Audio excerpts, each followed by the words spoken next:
Mabugnaong kabuntago ninyo diha mga idol. Karon di ay ubani ko ninyo sa akong routine kada buntag. So maglawag ko diri sa ako ang mga baboyan. Kani akong baboyan is duha na lang ni kabuok-an nay kay namatay ang usa. Sayang kayo kay buntis pagidto. Nya nakuratan mo siguro to siya kay kanay laging daghang kay mga hayop sad. Nakuratan nag-wild dayon nakuhaan. Pag kuha sa iya mga anak dito na murag lasa ganyang ginawa og nakuhaan gid siya nakabsan gid siya ang kinabuhi. Pero sige lang padayon lang gyapon ta sa ato ang pagpaningkamot ug pagkugi. Nagbilin day pug og usa ka baboy kay para sa pista karong Mayo diri sa Bohol. Kay dako sa kini nga pista karong Mayo diri. May na lang natay kahanda. So naa na din yung mga anak sa una nga mga dagko pa ani. Din ako nang gibaligya. Kay matud pa nila dili ko no pwede ang primerong panganak kay muon mong anay kay mag-aabot kuno sa mga inahan. Pero sige lang mutuo lang ta. Wala man siya mawala kung mutuo. Kani day mga idol mao ni ang bag-o nga gipatrabaho. Takot-takot gini siya pispan gyapon ni siya. Nya plano na mo tilapia mo ibuhi ani. Project ini sa akong papa niya na kay sosyo lang ko niya kay basin day pohon og kaluyan sa Ginoo. Dako-dako sa ni diri ang ma-income. Sumao sa niya ang usa diri ka pispan pod medyo mabolan ni siya. Pero sige lang, kaya ra gyapon ni pang tilapia lang.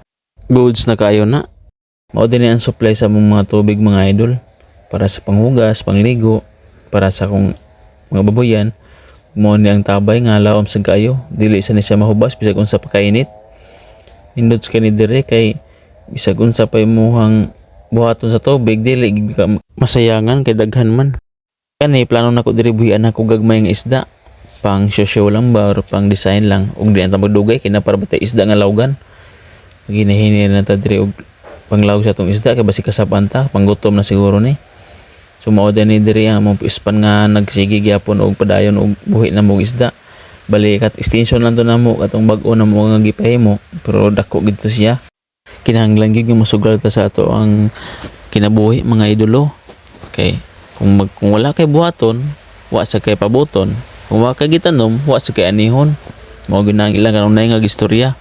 Labi na kung dili ka mo sakripisyo, wa jud kay makuha.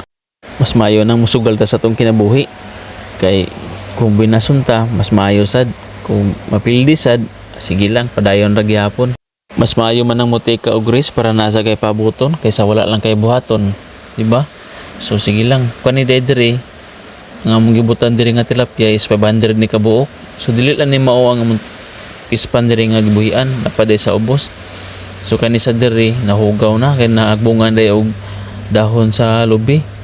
So plano ko limpyuhan ako kay wala man ni namo pang kuhaan ni mga tanom nga nitubo diri kay para sa bugnaw nasa sila kasilungan or kapuy-an. So ako ning limpyuhan ron kay murag naginahagbong nga dahon sa lubi. Kani sa diri 500 sa ni kabuok ang gibuhi namo nga tilapia. May na lang na ipabuton pohon managko ni siya ug nasa kalingawan.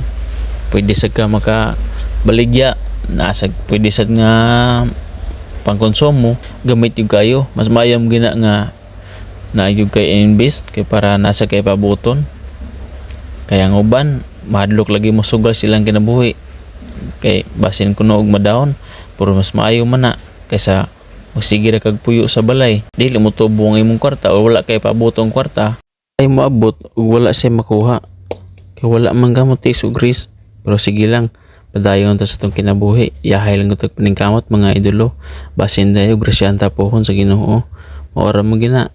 Kung kinsa ito magkugi, mausad ang tagaan og dagkong grasya. Mas maayo gid nga nasa kay gamay nga sadline. Bisan nga nila nga kalingawan nato at least nga nalipay ta sa itong gibuhat ug nasa kay pabuton sa maabot. Labi na karon nga lisod na kayong panahon. Pabor lang sa kanina mo diri kay na ang mag-supply nga tubig mo na nga take advantage ginamo ang pagkuhimo og pispan tilapia lang din among gibuhi diri og plano mi nga magbuhi og lain like pantat or bangus testingan to kung makaya ba diri.